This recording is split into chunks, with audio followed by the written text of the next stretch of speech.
আসসালামু আলাইকুম। আজকে বৃহস্পতিবার, আমাদের এখানে আজকে গরু ছাগলের হাট, অর্থাৎ বৃহস্পতিবারে গরু ছাগলের হাট বসে। তো আমরা চিন্তা করছি যে আজকে আমাদের এখানের হাট থেকেই মূলত আমাদের খামারের জন্য ছাগল সংগ্রহ করব। তো এই জন্যই মূলত আমরা সকাল সকাল বের হয়ে যাওয়ার চেষ্টা করতেছিলাম যে যাতে করে আমরা ভালো ছাগলগুলো সংগ্রহ করতে পারি। তো বের হয়ে একটা জিনিস লক্ষ্য করলাম, সেটা হচ্ছে যেখানে যে আমি দাঁড়াই আমাদের মোড়ে, ওইখান থেকে দেখলাম যে একটা বিড়ালের বাচ্চার আওয়াজ আসতেছিল। যেহেতু গতকালকে রাত্রে প্রচুর পরিমাণে বৃষ্টি হয়েছে, বৃষ্টি হওয়ার কারণে আমাদের খামারেও পানি উঠে গেছে এবং আশেপাশের জঙ্গলগুলোতেও মোটামুটি পানি হয়ে গেছে আর কি। তো এই পানির মধ্যে আওয়াজ আসতেছিল কই থেকে এবং গুড়ি গুড়ি বৃষ্টিও পড়তেছিল। তো চিন্তা করলাম যে এই আওয়াজটা কোথা থেকে আসে। তো গিয়ে দেখলাম যে একটা ছোট্ট বিড়ালের বাচ্চা সেখানে বসে আছে এবং শীতে কাঁপতেছে আর কি। তো বাচ্চাটাকে ওখান থেকে নিয়ে আমাদের বাড়িতে নিয়ে রেখে তারপর হচ্ছে আমি বাজারের দিকে যাব।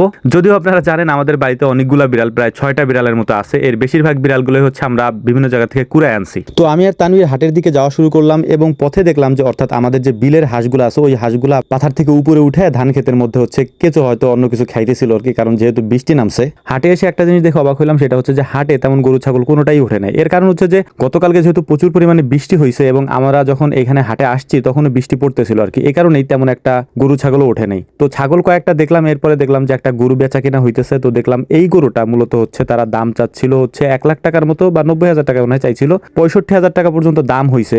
2 কেজি দুধ হয়, 4 দাঁতের গরু, একটা বাছুর আছে সাথে। তারপরও মালিক সেটা বিক্রি করে নাই 65,000 টাকা। তো গরুটা দেখার পরে আমরা ছাগলগুলা দেখার চেষ্টা করতেছিলাম যে দেশি ব্ল্যাক বেঙ্গল ছাগলগুলা পাওয়া যায় কিনা অথবা তোতাপুরির ক্রস পাওয়া যায় কিনা, কিন্তু তেমন কোনো ছাগলই ওঠে নাই। যেহেতু তো আমরা অনেক সময় দেখার পরে হচ্ছে যে চলে আসছি, কারণ ছাগল যেহেতু পাই নাই, অন্য হাটে দেখতে হবে। ছাগল কেনার জন্য আমরা চেষ্টা করতেছি গত কয়েক হাট ধরেই, কিন্তু ভালো ছাগল পাচ্ছি না। তো বাড়িতে চলে আসছি। বাড়িতে আসার পর আমরা খামারে গেলাম। খামারে যেয়ে দেখলাম যে আমি আগেই দেখছি সকালে অবশ্য আমরা কাজ করতে গিয়ে পানির মধ্যেই কাজ করতে হয়েছে। আর আপনারা অনেকে আমাদেরকে হয়তো বলবেন যে ভাই আপনারা এরকম প্রতিদিন এটা ঠিক না করে এটার একটা মানে স্থায়ী বন্দোবস্ত করেন। আসলে এটা করার মতো কোনো ওয়ে আসলে এই মুহূর্তে নাই। এর কারণ হচ্ছে আমরা যখন এই গরুর খামারগুলো করছিলাম তখন এই জায়গাটা নিচু ছিল এবং ওই নিচু জায়গায় যেহেতু গরুর খামার করা, স্বাভাবিকভাবে এই জায়গায় পানি জমে যাবে, এটাই স্বাভাবিক। আপনারা দেখছেন যে এই জায়গায় আমরা প্রচুর পরিমাণে বালি ফেলছি, কিন্তু বালি ফেলে অতটা উপকার হয় না, যেহেতু খামারগুলোই নিচু। এই কারণে হচ্ছে যে বালু যদি আমরা ফেলি তাহলে খামার নিচে পড়ে যায়, অর্থাৎ যে শেডগুলো আছে ওইগুলো নিচে চলে যায়, বালু উপরে উঠে আসে আর কি। তো যাই হোক, আমরা অপেক্ষা করতেছি শুকনার সিজন আর কি, মানে যখন বৃষ্টি থাকবে না তখনকার অপেক্ষা করতেছি। তখন হচ্ছে এই জায়গাগুলোর জন্য আমরা একটা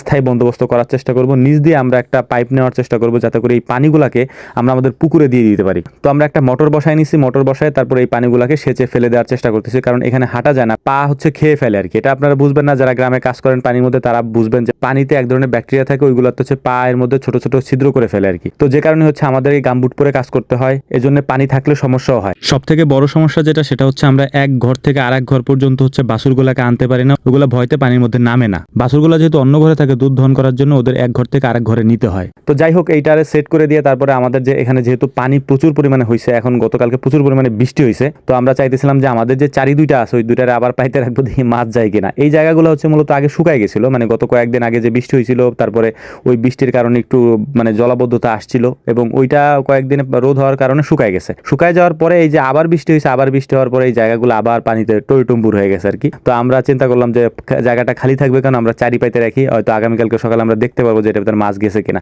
যদিও মাছ যায় যেখান দিয়ে মানে পানি চলাচল করে অথবা মাছ চলাচল করে যে জায়গা দিয়ে, ওই জায়গা দিয়ে মাছ যায়। যেহেতু এখন এই সিজনে মাছের খাবারের অভাব নেই, আপনি যদি এর মধ্যে খাবার দিয়ে পাতার চেষ্টা করেন তাহলে দেখবেন যে স্বাভাবিকভাবে মাছ তেমন একটা যাবে না। এর কারণ হচ্ছে যে এখন পাথারে প্রচুর পরিমাণে খাবার থাকে আর মাছ মানে সেদে এসে তারপরে এর ভিতরে খাবার জন্য ঢুকবে না। তো যে কারণে হচ্ছে মূলত আমরা এভাবেই পাতার চেষ্টা করি, যেখানে অল্প পানি থাকে ওইখানে পাতলে, যেখানে মাছ চলাচল করে, মাছ যদি উঠানামা করে তাহলে এটার ভিতরে ঢুকলে আর বের হইতে পারবে না। আরেকটা বিষয় আপনাদেরকে বলি, এইটা পাতা না পাতা, এটার ভিতরে মাছ যাওয়া না যাওয়া, তারপর হচ্ছে যে মাছ গেল কিনা, এগুলো আসলে ম্যাটার করে না, কারণ আমি হচ্ছে শৌখিন মানুষ, শখটাই হচ্ছে আমার কাছে মেইন কথা, বড় কথা। এই জন্য হচ্ছে এগুলাকে আমি কিনে আনি এবং দেখার চেষ্টা করি মাছ যায় কিনা। ছোটবেলা থেকে মাছ ধরা আমার প্রচুর শখ, এই কারণে মূলত এগুলা কিনি, মানে যখন যেটা পাই আর কি, মাছ ধরার জিনিস হইলে হইছে আমার কাছে আর কি। তো যাই হোক, আমরা খামারে চলে আসছি, এই পানিগুলাকে আমাদের সেচতে হবে যে কোনো উপায়, সেটার কাজে আমরা এখন করতেছি। তো আমাদের জন্য দোয়া করবেন। আসসালামু আলাইকুম রহমতুল্লাহ।